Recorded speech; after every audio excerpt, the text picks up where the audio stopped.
mga pangarap ko'y kay hirap abutin.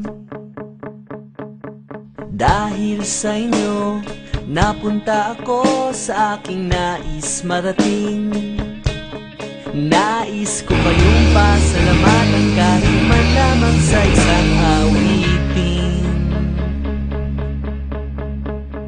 Parang kailan lang, halos ako ay magpalimos sa lansangan.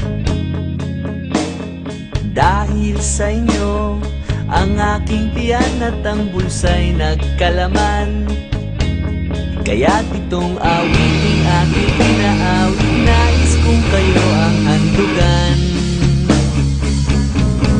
Tatanda at lilipas din ako, ngunit mayroong awiting iiwanan sa inyong alaala.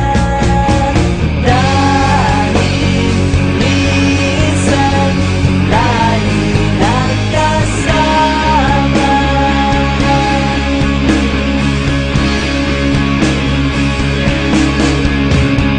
Parang kailan lang, ang mga awitin ko ay ayaw pakinggan. Dahil sa inyo, narinig ang isip ko at